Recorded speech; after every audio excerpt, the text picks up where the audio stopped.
আমরা যে ব্রিজে দাঁড়িয়ে আছি, এই ব্রিজটি যখন প্রথম চালু হয় তখন এই 128টি ল্যাম্পপোস্ট জ্বলতো এবং আমরা দেখেছি এই ল্যাম্পপোস্টের মোটামুটি প্রায় 1 থেকে 1.5 বছর তারা সরকারিভাবে জ্বালিয়েছে, যতদিন ঠিকাদারের আন্ডারে ছিল।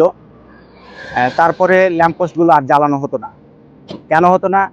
এই ব্রিজটি মূলত 7টা ইউনিয়নকে ঘিরে রয়েছে, এখানে কোনো বাণিজ্যিক স্পট নেই। বাণিজ্যিক স্পট না থাকার কারণে এই ব্রিজটি সরকারিভাবে টোল ফ্রি ব্রিজ করা হয়েছে। আর যেহেতু টোল ফ্রি ব্রিজ, সেহেতু কোনো টেন্ডার হয় না, যার কারণে বিদ্যুৎ বিল নিয়ে ব্যাপক সংকটের মধ্যে পড়ে আর কি। যার কারণে এই পোলগুলো প্রতিটি লাইট 1.5 বছর পরে এটা বন্ধ হয়ে যায়। তারপরে দীর্ঘদিন এভাবে অন্ধকার থাকার পরে এখানে বেশ কিছু অঘটন বা দুর্ঘটনা দেখা দিয়েছে। তারপরে সরকার উদ্যোগ নিয়ে এখানে সোলার পোল স্থাপন করেছে। তো আসলে আমরা যেটা বলতে চাচ্ছি কি, যে এই যে যে ব্রিজগুলো, কালভার্টগুলো রয়েছে বা এ ধরনের এই যে সকল প্রতিষ্ঠানগুলো রাত্রের বেলা আলোর প্রয়োজন, এগুলোতে যদি সরকারিভাবে এখন যেমন ইলেকট্রিসিটির বদলে সোলার ল্যাম্পপোস্ট স্থাপন করছে, যার কারণে ব্যাপক খরচ কমে এসেছে এবং এর মেনটেনেন্সও লাগে না, প্লাস মাসিক বা বাৎসরিক যে বিদ্যুৎ ইলেকট্রিসিটি বিল সেটাও দেওয়া লাগে না। এবং সোলার ল্যাম্পপোস্টগুলো এই ইলেকট্রিক ল্যাম্পপোস্টের চাইতে অনেক পাতলা সাইজের হয়, চিকন সাইজের হয়, যার কারণে এর ম্যাটেরিয়ালস খরচও কম এবং এর মেনটেনেন্স খরচও কম।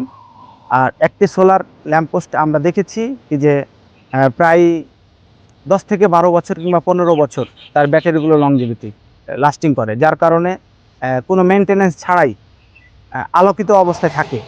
আর ইলেকট্রিসিটি দিয়ে যে ল্যাম্পপোস্টগুলো আগে চলতো, ইলেকট্রিক চলে গেলে সাথে সাথে পুরো ব্রিজ অন্ধকার হয়ে যেত।